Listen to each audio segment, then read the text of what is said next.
Salut tout le monde, on se retrouve aujourd'hui pour une nouvelle vidéo sur la chaîne et aujourd'hui on va parler update lecture. Ça fait une semaine, 2 semaines même que je n'ai pas publié de vidéo par faute de temps, l'adaptation de la rentrée, etc. Mais je reviens aujourd'hui pour vous parler de mes 4 lectures de septembre vu qu'on est le 2 octobre. Voilà, et du coup on va commencer maintenant.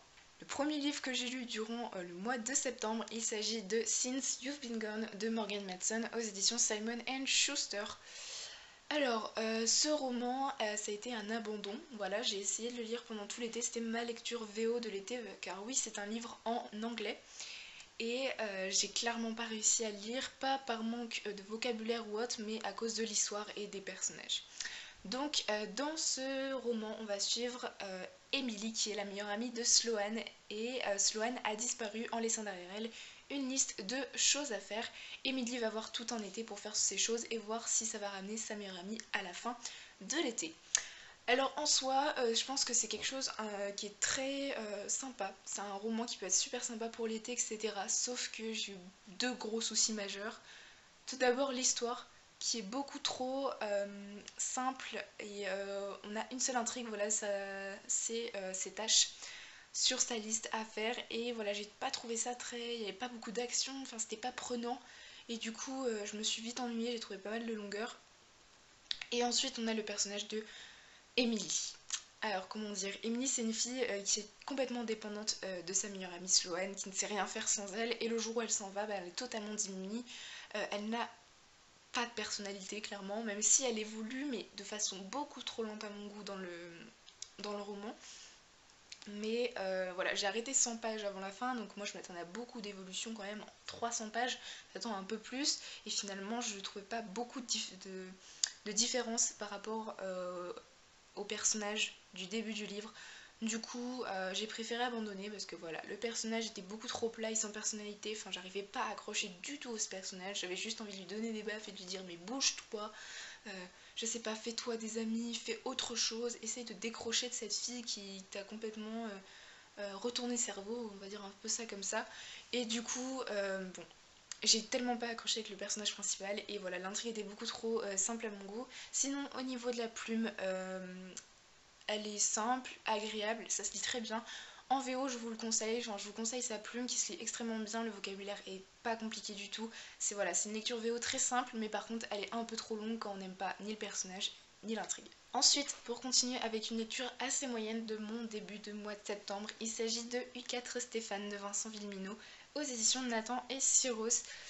Alors, j'ai déjà lu le tome de Corridwen de Yves Grevet et de Jules de Carole Trébor et du coup je m'étais lancée cet été pour continuer une saga dans celui de Stéphane de Vincent Villeminot.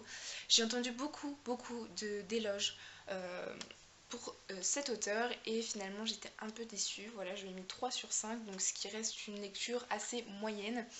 Donc dans ce roman, on suit le personnage de Stéphane dans ce monde post-apocalyptique. Je vous rappelle un peu le speech de cette saga, donc U4. Donc on va suivre voilà, Stéphane, Yanis, Corridwen et Jules qui sont des adolescents entre 15 et 18 ans. Ils sont survécus au virus U4 qui a décimé 90% de la population et seuls les adolescents entre 15 et 18 ans ont survécu. Et ils ne se connaissent pas mais ils vont se rendre au même rendez-vous. Donc ça c'est le speech pour les 4 tomes. Et là du coup on a suivi Stéphane. Alors là où ça a pêché un peu on va dire, c'est que le personnage de Stéphane, j'ai eu du mal à m'y accrocher dès le début, même si au fil de l'histoire j'ai réussi à m'y attacher, mais au début j'ai vraiment eu du mal. J'avais l'impression que c'était un peu un personnage voilà, qui se cachait totalement, qui voulait montrer qu'elle n'avait pas de sentiments, etc. Donc je trouvais ça assez étrange comme personnage et j'ai pas du tout accroché. Au fur et à mesure de l'histoire, voilà, j'ai découvert qu'elle avait une psychologie quand même très intéressante, mais voilà, j'ai eu quand même ce sentiment du début de ne pas accrocher un personnage un peu étrange et peut-être beaucoup trop compliqué pour un personnage adolescent de 15 ans. Et ensuite, au niveau de l'intrigue ainsi que l'univers, vu que j'ai déjà lu 2 tomes, je connais un peu l'intrigue de chaque. En fait l'intrigue de chaque tome se ressemble. Voilà, on a les mêmes problèmes, on a à peu près les mêmes objectifs, du coup on tourne vite en rond et on n'a pas forcément de nouveautés. C'est pareil pour l'univers on n'a pas de nouveauté, on l'a découvert dans le premier et le deuxième tome, enfin moi dans les tomes que j'ai lus, et du coup je n'ai rien trouvé d'exceptionnel ou d'original.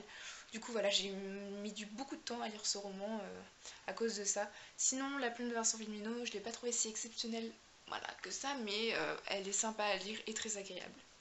Ensuite, j'ai enchaîné avec un service presse. Il s'agit donc du tome 1 de la trilogie du voile, Souvenirs volés de Célina Fenech aux éditions Le Chat Noir dans leur collection Cheshire. Alors, ce roman, donc ça a été un service presse des éditions du Chat Noir que je remercie grandement parce que c'était vraiment une super lecture.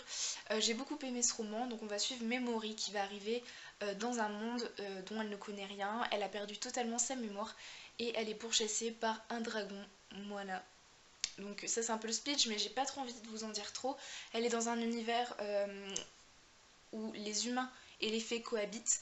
Et franchement c'était pas mal du tout. Alors déjà en tant qu'objet livre il est magnifique, la couverture est splendide, je sais pas si vous voyez, mais il y a des petits dessins en relief. Et à l'intérieur on a des magnifiques illustrations. Évidemment j'en trouve pas là. Et aussi en début de chapitre à chaque fois, voilà. J'ai beaucoup aimé ce roman de fantasy, même s'il est assez classique, je l'ai beaucoup aimé. Tout d'abord l'univers entre les fées et les hommes, j'ai trouvé ça très intéressant que ce soit que sur les fées, parce qu'on aurait pu penser que ce soit sur plein de créatures magiques, et finalement on se concentre surtout entre les fées et les hommes, et j'ai trouvé ça très intéressant, très intriguant surtout. On rencontre quelques créatures fantastiques dedans et j'ai beaucoup aimé ces genres de rencontres. Au niveau des personnages, on a Memory qui va être accompagnée d'une jeune femme, et en fait ces deux jeunes filles vont chacune avoir une intrigue différente, mais sauf que on va plus se baser sur celle de l'autre fille qui est une princesse plutôt que sur celle de Memory, et du coup je trouvais ça dommage parce qu'on nous vend comme l'histoire de Memory et finalement j'ai trouvé que l'intrigue de la princesse passait dessus et prenait toute la place contrairement à l'intrigue de Memory qui devait être très intéressante. Ensuite, au niveau de l'intrigue, voilà, donc les intrigues sont assez simples, il n'y a rien d'original, mais elles sont très... Enfin, j'ai adoré les suivre. Et pour ce qui est de l'écriture, j'ai adoré l'écriture. Elle a un style d'écriture, Célina Fenech, qui est très étrange. Au début, il faut s'adapter. Et quand on est dedans, franchement, j'ai vraiment adoré son style, j'ai totalement adhéré. Et j'ai hâte de lire le tome 2. Ensuite, le dernier livre dont je vais vous parler, il s'agit du tome 2 d'Autre Monde, Malronce de Maxime Chatham aux éditions Le Livre de Poche. Alors j'avais eu un gros coup de cœur pour le tome 1, voilà, j'avais vraiment adoré, et le tome 2 j'ai eu un coup de cœur aussi. Voilà, j'ai vraiment adoré ce tome 2. On voyage totalement dans l'univers que nous a dépeint Maxime Chatham dans le premier tome. On est sur un thème qui est totalement inédit pour moi, qui est l'écologie. On a la Terre qui a repris ses droits sur les hommes, tout simplement. Et on fait un voyage dans une Terre totalement changée, totalement futuriste. Et c'est vraiment fait d'une façon brillante en fait. Il arrive à nous dépeindre des choses et à nous faire ressentir des émotions étranges. À un moment, nos personnages se baladaient dans une forêt où les arbres sont tellement grands qu'on ne peut même pas voir le ciel. Et on avait ce sentiment pesant en fait. On a ce sentiment un peu de claustrophobie, alors que je ne suis pas claustrophobe. Mais vraiment, il a réussi à me faire passer des sentiments que j'ai vraiment beaucoup aimé. Ensuite, au niveau des personnages, j'adore toujours autant ces personnages, ils me font toujours autant penser à Harry Potter, Ron et Hermione pour leur complicité, leur amitié, leur caractère. Franchement, c'est des personnages que je vous conseille vraiment. Et l'intrigue, donc là on suit plusieurs intrigues, on a des personnages de plus en plus lugubres, inquiétants, et on a plusieurs intrigues dans ce roman qui sont vraiment assez différentes, mais on sent qu'il y a un lien et que le lien va arriver dans le dernier tome et bam, ça va nous exploser à la figure. Mais en attendant, j'ai beaucoup apprécié. On a voilà des méchants assez bizarres, on n'en sait pas trop, très mystérieux et inquiétants comme Malronce ou le Robert Houdin.